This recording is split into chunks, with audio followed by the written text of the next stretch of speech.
తాకట్లో ఉన్న మీ బంగారాన్ని విడిపించి ఆ రోజు ఆన్లైన్ రేటుకి కొంటాం. Sharma gold company. శ్రీ సంజీవరాయ స్వామి శరణం శరణం శరణం. రైల్వే కోడూరు నియోజకవర్గం, అన్నమయ్య జిల్లా పుల్లంపేట మండలంలో ఉండే తిప్పాపల్లి గ్రామంలో వెలసి ఉన్న శ్రీ సంజీవరాయ స్వామి వారి పొంగళ్ళు ప్రతి సంక్రాంతి ముందు రోజు ఆదివారం నాడు జరుగుతాయి. అది ఆనవాయితీగా ప్రతి సంవత్సరం జరిగేటువంటి ఈ పొంగళ్ళు శ్రీ స్వామివారి యొక్క మహత్యాన్ని తెలిపేటువంటి ఈ పొంగళ్ళు ఎక్కడెక్కడ ఉన్నటువంటి ప్రజానీకము, ఈ ఊరి వారే కాకుండా ఇతర ఊళ్ళ వాళ్ళు, ఈ రాష్ట్రంలో ఉన్నటువంటి తెలిసిన వారందరూ కూడా ఈనాడు ఇక్కడ హాజరవుతారు. ఈ స్వామివారిని ఇక్కడ ప్రతిష్టాపించడం ఏమంటే, పూర్వకాలంలో కొన్ని ఏళ్ల ముందు ఒక వృద్ధ బ్రాహ్మణుడు ఈ గ్రామానికి వచ్చి ఇక్కడ సుభిక్షంగా ఉండాలంటే మీకు ఒక దేవుణ్ణి ఇక్కడ ప్రతిష్టాపిస్తానని చెప్పడం జరిగింది. అప్పుడు కరువు కాటకాలతో ఇబ్బంది పడుతున్నటువంటి ఈ గ్రామానికి ఆ వృద్ధ బ్రాహ్మణుడు ఒక శిలను స్థాపించి దానిపై కొన్ని బీజాక్షరములు రాసి కొన్ని నియమ నిబంధనలను పెట్టినాడు. అది ఏమిటంటే, ఈ స్వామివారికి అంటు ముట్టు అనేది తగలకుండా ఉండాలని దీని ఒక బార్డర్ అనేది పెద్ద రాళ్లతో నిర్మించబడి ఉంది. అటువంటిప్పుడు ఈ లోపలికి స్త్రీలు కానీ ఇతరులు కానీ ఎవరు రారు. అందరూ కూడా మగవాళ్ళే ఇక్కడ పొంగలు పెట్టడం, ప్రసాదాలు తీసుకుంటూ ఉంటారు. కానీ స్త్రీలు కూడా దేవస్థానం బయట నుంచి దర్శించుకొని ఆరోగ్యం తీసుకొని వాళ్ళు కూడా కొన్ని మొక్కుకోవడం జరుగుతుంది. ఈ గ్రామంలో మనం ఏం కావాలనుకున్నా కూడా ఈ గ్రామస్తులు కానీ ఇతర గ్రామస్తులు కానీ వచ్చి ఇక్కడ మొక్కుకొని దండం పెట్టుకొని వాళ్ళ కార్యక్రమాలు సవ్యంగా జరగాలని మొక్కుంటారు. ఒక ఉద్యోగ రీత్యా కానీ, చదువుల రీత్యా కానీ, భూముల రీత్యా కానీ, అన్నిటికీ ఒక వాహనాలు కొనాలన్నా కానీ ఇక్కడికి వచ్చి దండం పెట్టుకొని తీసుకుంటే వాళ్ళకు బాగా లాభాలు వస్తూ బాగా వ్యాపారాలు అభివృద్ధి చెందుతున్నాయి. కాబట్టి అందరూ కూడా నమ్మి వస్తారు. ఈ యొక్క ఆనవాయితీని పూర్వకాలం నుంచి ఇప్పటి వరకు కొనసాగుతుంది. ఇప్పుడు కూడా కొనసాగుతూ ఉంది. ఇంకా ముందు కాలంలో కూడా అలాగే కొనసాగుతుందని మేము ఆశిస్తున్నాము.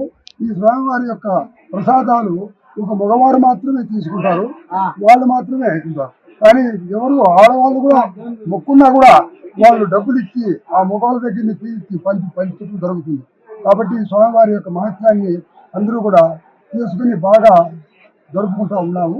ఇలాంటి కార్యక్రమం ప్రతి సంవత్సరం జరుగుతుంది. కాబట్టి అందరూ కూడా స్వామివారికి వచ్చి వాళ్ళ యొక్క మొక్కులు తీర్చుకుని వాళ్ళ యొక్క కోరికలు కోరుకోవాల్సిందిగా ప్రార్థిస్తున్నాము. సంవత్సరాలుగా మేము ప్రతి సంవత్సరం వస్తూనే ఉంటాము.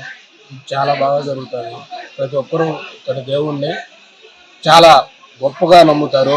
చుట్టుపక్కల ప్రతి ఒక్కరూ వచ్చి మగవారందరూ దేవుణ్ణి దర్శనం చేసుకొని, ఆడవాళ్ళు కూడా బయట నుంచి దర్శనం చేసుకునే అవకాశం ఉంటుంది. ఎవరు ఏ కోరికలు కావాలనే దేవుణ్ణి గట్టిగా కోరుకోవడం వల్ల ప్రతి ఒక్కరికి జరుగుతాయని చాలా విశ్వాసం ఇక్కడ జనాలకి. మేము ప్రతి సంవత్సరము వీలైనప్పుడల్లా ఖచ్చితంగా వీలైతుంది అంటే ప్రతి ఒక్కరూ వచ్చే ప్రయత్నం ఖచ్చితంగా చేస్తారు. ప్రతి ఒక్కరూ కూడా వచ్చి, ఇది సంక్రాంతికి వచ్చే ముందు ఆదివారంలో వస్తుంది, ప్రతి ఒక్కరికి దీని గురించి తెలియజేసి అందరినీ వచ్చే విధంగా ప్రోత్సహించాలని కోరుకుంటున్నాము.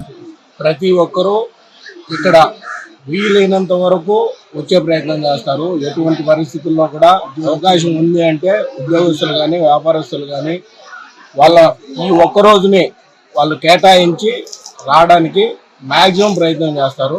అందరూ కూడా రావాలని కూడా మేము కోరుకుంటున్నాం.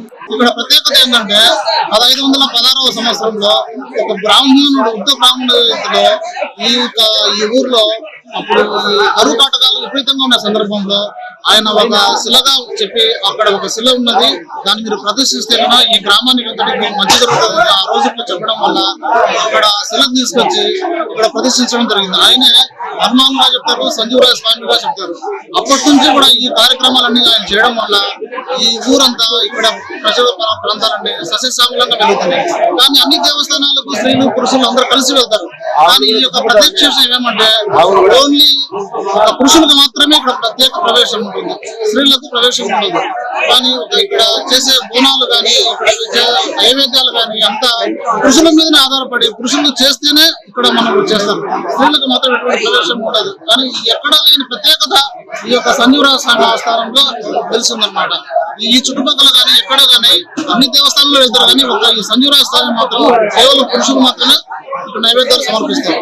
కాబట్టి ఈ యొక్క పండుగ అనేది ఈ చుట్టుపక్కల ప్రాంతాలకు అందరికీ చాలా అభివృద్ధిగా ఉంటుంది. చాలా అందరూ సంతోషంగా చేసుకుంటారు. కుల మతాలకు అతీతంగా వర్గభేదాలు లేకుండా అందరూ కలిసికట్టుగా చేసుకుంటారు. ఇంకొక ప్రత్యేకత ఏంటంటే ఈ సంజీవరామ సంస్థానంలో ఇక్కడ కోరుకునే కోరికలు ఆయన మనం మనసు పెట్టి కోరుకుంటే ఖచ్చితంగా 100% జరుగుతుంది. ఇక్కడ ప్రజల ప్రగాఢ విశ్వాసం. కాబట్టి ప్రతి ఒక్కరు కూడా సంజీవరామ స్వామి దేవతలు అందరూ చల్లగా ఉండాలని, అందరూ సంతోషంగా ఉండాలని మనస్ఫూర్తిగా ఏ సంజీవరామ స్వామి వస్తున్నారు.